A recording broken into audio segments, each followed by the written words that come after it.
मक्का की गलियां सहर की रोशनी में धीरे धीरे जगमगाने लगे। रमजान का बाबरकत महीना था और बैत अल्लाह के अतराफ हजारों लोग सहरी के बाद फजर की नमाज के लिए बेताब थे। हरम शरीफ के बुलंद व बाला मीनारों से अजान फजर की आवाज गूंजी तो ऐसा महसूस हुआ जैसे पूरा शहर खुदा की रहमत में नहा गया हो। मगर उन सब रूहानी मनाजिर के बीच मक्का की एक गिल्ली में एक छोटे और बोसीदा मकान के अंदर एक बूढ़ा शख्स कमजोरी के मारे चुपचाप बैठा था। ये अबू जुलेखा था, एक 60 साला बूढ़ा जिसकी आंखों में दुनिया भर के गमों की कहानी दर्ज थी। 3 दिन हो चुके थे कि इसके घर में कुछ खाने को नहीं था। इसकी बीवी कुलसूम और 2 कमसुन बेटियां भूख से निढाल हसरत भरी नजरों से अपने बाप को देखती रही। लेकिन अबू जुलेखा के पास कहने को कुछ नहीं था। वो जानता था कि गुर्बत ने इसके दरवाजे पर पहरा लगा दिया है और जब तक कोई मौजिज़ा न हो ये दरवाजा खिलने वाला नहीं। कुलसूम ने धीरे से कहा, अबू जुलेखा, आज तीसरा दिन है, हमने कुछ नहीं खाया। मैं सब्र कर लूंगी मगर बच्चियों की हालत देखी नहीं जाती। खुदा के वास्ते कुछ करो। अबू जुलेखा ने गहरा सांस लिया, अपना लरसता हुआ हाथ अपनी बीवी के कंधे पर रखा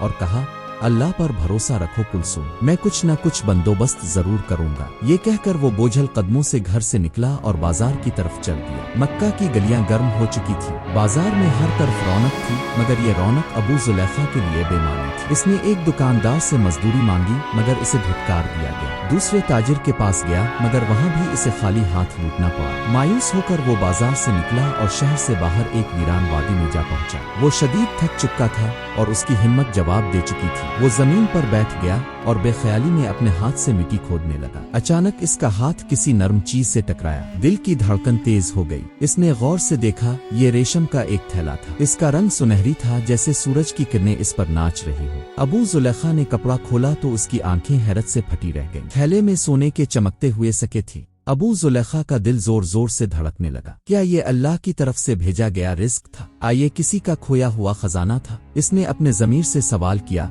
ये दौलत मेरी नहीं, अगर मैं इसे घर ले जाऊं और इस्तेमाल करूं तो क्या ये हलाल होगा? दूसरी तरफ इसकी बीवी और बच्चियां भूख से तड़प रही थीं। क्या वो चंद सके ले सकता था? लेकिन नहीं, ये धोखाधड़ी होती। ये कशमकश काफी देर तक जारी रही मगर आखिरकार उसके ईमान ने फतह हासिल की। मैं इस थैले के असल मालिक को ढूंढूंगा, इसने खुद से अहद किया। अबू जुलेखा घर पहुंचा मगर इसने अपनी बीवी को कुछ न बताया। कुलसूम ने शक भरी नजरों से पूछा, अबू जुलेखा, क्या हुआ? तुम कुछ छुपा रहे हो? अबू जुलेखा जेजेक गया मगर फिर थैला अपनी बीवी के सामने रख दिया। जब कुलसूम ने थैला खोला तो उसकी आंखें हैरत से चमकने लगी। ये कहाँ से मिला? अबू जुलेखा ने सारी बात बताई। कुलसूम ने आहिस्ता से कहा, कुछ सके ले लो, हम भूखे हैं। मगर अबू जुलेखा भड़क उठा, हरगिज नहीं, अगर मैंने ये सके लिए तो ये चोरी होगी। मैं अपने ईमान को बेचने के लिए तैयार नहीं। कुलसूम खामोश हो गई मगर उसके दिल में एक सवाल अब भी बाकी था, क्या वाकई गुर्बत में भी ईमानदारी जरूरी है? अगले दिन अबू जुलेखा हरम शरीफ गया। वहाँ एक यमनी नौजवान खड़ा बुलंद आवाज में कह रहा था,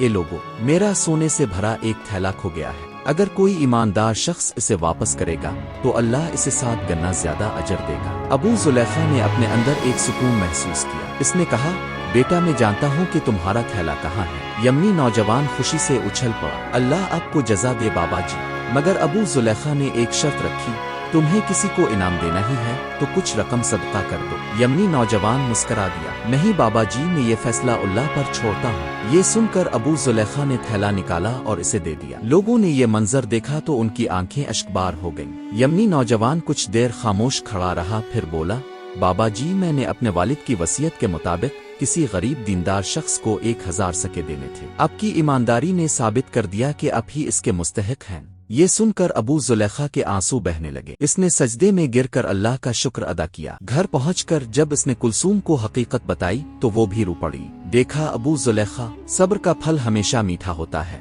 अबू जुलेखा ने मुस्कुराते हुए अपनी बीवी और बेटियों को गले लगा लिया। गुर्बत की सियारात खत्म हो चुकी थी और सुबह की रोशनी उनके दरवाजे पर दस्तक दे रही थी। ये कहानी हमें सिखाती है कि अल्लाह हमेशा सब्र करने वालों को नवाजता है। ईमानदारी और तक़्वा कभी रायगा नहीं जाते। अबू जुलेखा की सच्चाई और सब्र ने इसे इस आजमाइश में कामयाब कर दिया और अल्लाह ने इसे वो रिस्क दिया जो वो सोच भी नहीं सकता था। ये कहानी आज भी हमें याद दिलाती है कि दुनिया के हर खजाने से ज्यादा कीमती चीज हमारा ईमान और सच्चाई है। दोस्तों, आपको ये कहानी कैसी लगी? कमेंट्स में अपनी राय का इजहार जरूर करें। नई वीडियोज़ देखने के लिए चैनल को सब्सक्राइब करें। शुक्रिया।